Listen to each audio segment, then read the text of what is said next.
Hello everybody and welcome to Perek Lamed Tet. That's chapter 39 of the book of Shemot. In this Perek, we are nearing the completion of building all of the Mishkan furniture and garments of the Kohanim. You see, in this Perek, we begin with describing the making of the uniforms of the Kohanim. And they use sky blue wool, which is called techelet in Hebrew, argaman, tolat shani, dark red and crimson wool. And not only did they make uniforms for the Kohanim, very interestingly, they used this material to make coverings for the Kelim. The Kelim also had clothing, because it would not be proper for us to walk in the desert holding the kelim openly for everyone to see. These are holy vessels, which are God's furniture in the Mishkan. So special coverings were made, like techelet, like blue wool, like a sack of blue wool to cover the menorah, and from tachash skins, the multicolored animal skin, and other covers. Each of the kelim had a unique cover. Some of them a few covers. Now the Torah describes in detail making of the uniforms of the Kohanim. Okay, if you remember, let's remember all the different parts. There was, for the Kohen Gadol, there was a special ephod. The ephod was a multicolored apron made out of tchelet, strands of blue wool, strands of red wool, strands of purple wool, all twisted together with gold. And on the shoulder straps of the ephod there were shoham stones, special stones, black stones, that on each shoulder said the name of 6 shvatim, so 12 shvatim, 6 on each shoulder. Then there was the choshen. The choshen was the breastplate, was also the same material as the ephod, with golden settings, and each setting had a stone, a different color, precious stone, inscribed the names of the 12 Shvatim.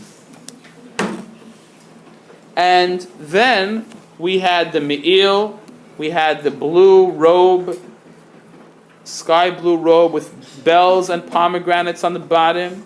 We had the regular uniform of the Kohen Hedyot, the regular Kohen, the ketonet, the regular robe, which was checkered for a regular Kohen, had checkers on it. Mitznefet, which the mitznefet was a turban, and for the Kohen Gadol, the regular Kohen, it was called a migba'at, which also is a type of a hat wrapped out of a cloth. The Kohen Gadol would wrap his a little lower, the regular Kohen wrap his a little higher. And of course there was then a avneit, a belt, and there was also mechnasayim, there were pants, there were sort of lower pants like shorts, but longer shorts. And these were the 4 garments of a regular Kohen: a migba'at, a ketonet, an avneit, and mechnasayim.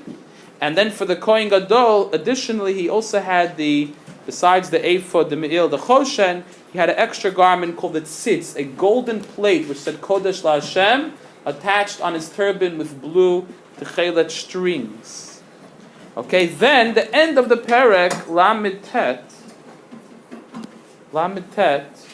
Moshe sees that all of the workers did their job perfectly as instructed. And Moshe then gave a bracha, he gave a blessing to all of the workers.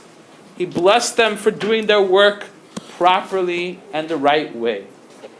And that is Perek Lamed Tet, the making of the uniforms and the coverings, the uniforms for the Kohanim and the Kohen Gadol, and the coverings for the Kelim, and Moshe's blessing the workers upon completion of all of the work of the Mishkan.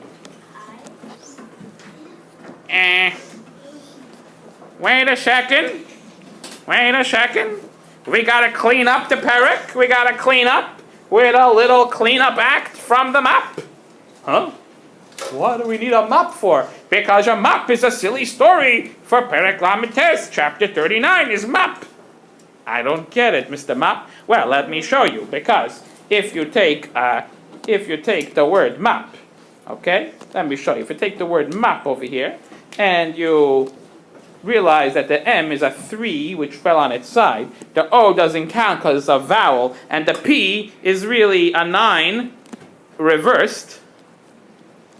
That is chapter 39, is chapter map. Chapter map. Okay, so what does chapter map have to teach us? How does map remind us of all of the events of chapter Perek Lamed Tet?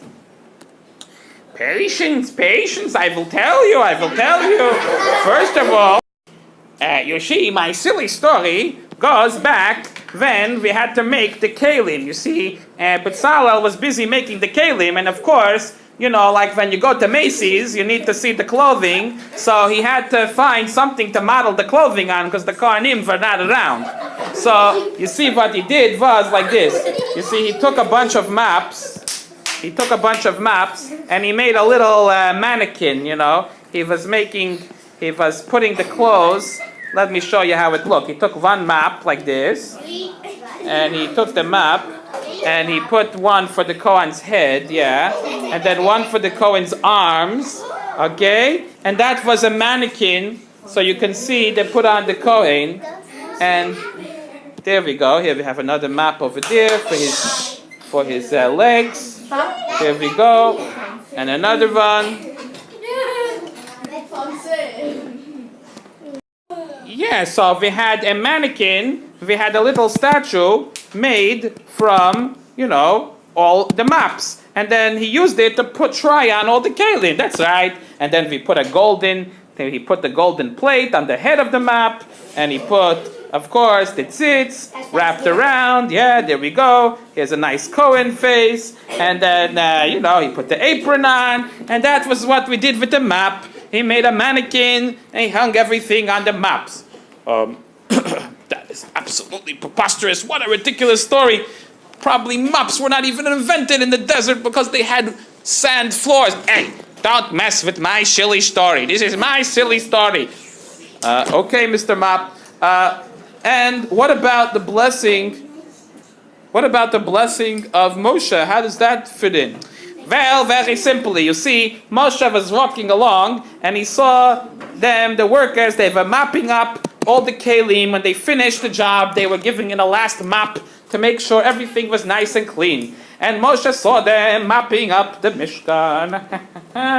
mopping. And Moshe said, hey, what dedicated hard workers. Not only they made the Mishkan, they're even mopping it up. I want to give you a blessing. Bless you for all of your hard mopping. Okay, Mr. Mop, are you finished your ridiculous story yet? Did I tell you about making a menorah out of mops? No, please don't mess us up anymore. Okay, and that's a silly story, but the real story is in Perek Lamed Tes, chapter 39. The garments of the Kohanim and the covers of the Kalim were made, and Moshe blessed the people for all of their hard work. No one mopped the floors? No, probably there were no mops in those days. Thank you for watching.